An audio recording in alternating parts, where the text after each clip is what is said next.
Hey everyone, and welcome back to the Dungeons Garden Podcast. I'm Nathan, here with my beautiful wife Mia. Hey there! If you're new here, on this podcast we share our daily highs and lows.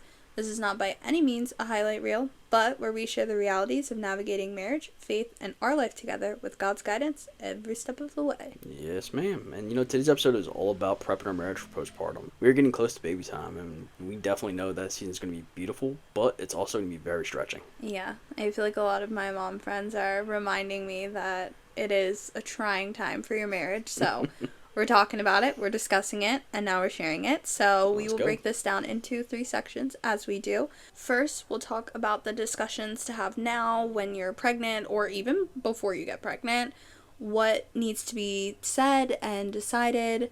Then we'll move into setting clear expectations around roles, boundaries, help, etc.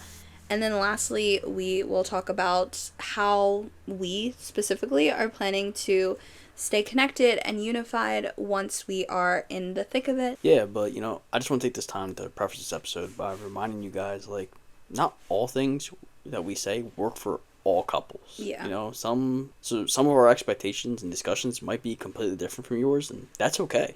Mm-hmm.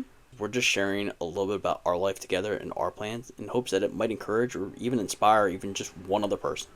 Right. So I just want to say this. Postpartum is not the time to be figuring things out from scratch when you are tired and hormonal and you're healing and you're literally trying to keep a tiny human alive. Yeah, not the ideal time for major marital conversations. Yeah, absolutely not. Which is, why we're going to have them, and we're going to have them now.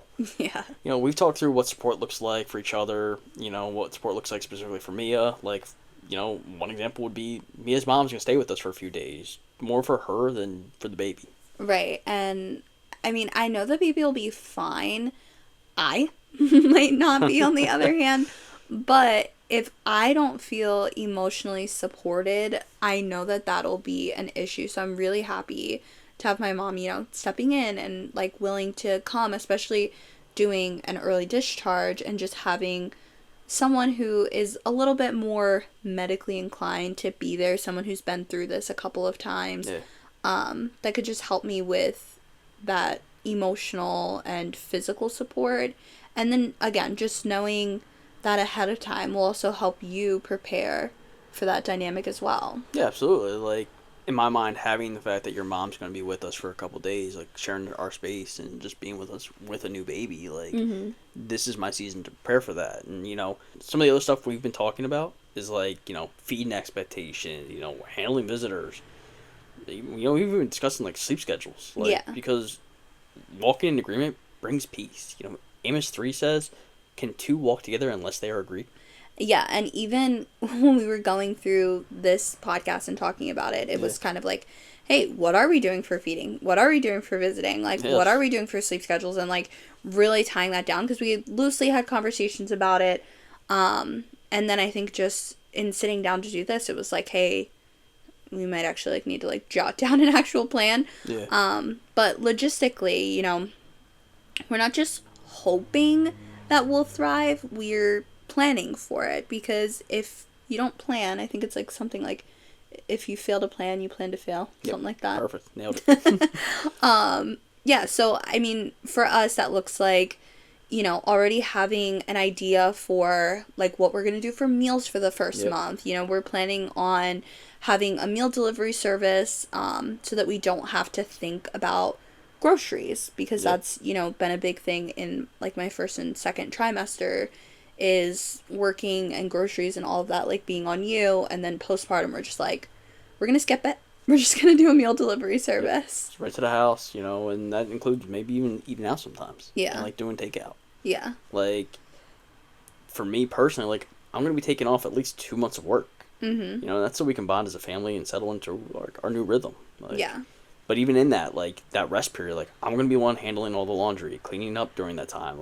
Mia's job, it's going to be to rest, recover, and keep the baby alive. Yeah. Our goal is to do the 5-5-5 thing, so we'll let you know how that works or what that looks like. If you are interested in keeping up with that, we'll probably have more, real-time updates on TikTok or Instagram. But But yeah, we've been so clear though with our families about wanting help. Yeah. I really believe in a village and in specific ways. Like if you're coming over, you're coming to bless and not to be entertained, because we are naturally hosts. I love having people over. I'm so Yeah. excited to move back to our house Same. because I do love entertaining. I do love hosting, but in a season of postpartum, it's like, hey, our door's still open, but this is a season where you're coming to bless us, where you're coming to help do the laundry, help wipe counters, do dishes, help make a meal, things Yeah. like that, and not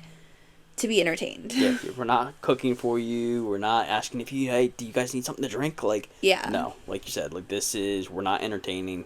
You're coming to help. Right.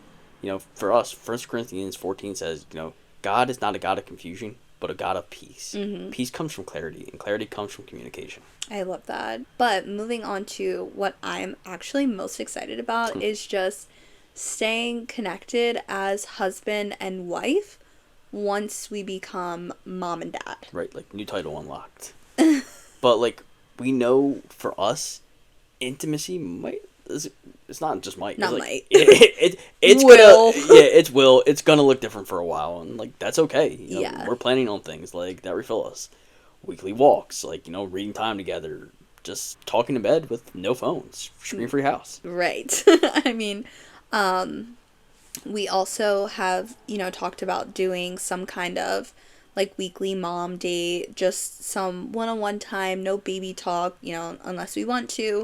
Right. Just to remember that we're still us and not just parents. Yeah, I think one of the things we're doing is we're committing to keeping praying together and inviting God into every part of the season. Right. The Bible says like a cord of 3 strands is not easily broken, and we believe that as long as we're woven together with Him, we'll make it through even the foggiest of newborn nights. Right. So if you're in the same season or headed towards it, we would love to hear what you're planning for in postpartum or what maybe helped you in that transition. Share with us in the comments or send us a message. Yeah, and if you found this helpful, take a second and leave us a rating. Drop a comment or even share this with a friend who's preparing for a new baby too.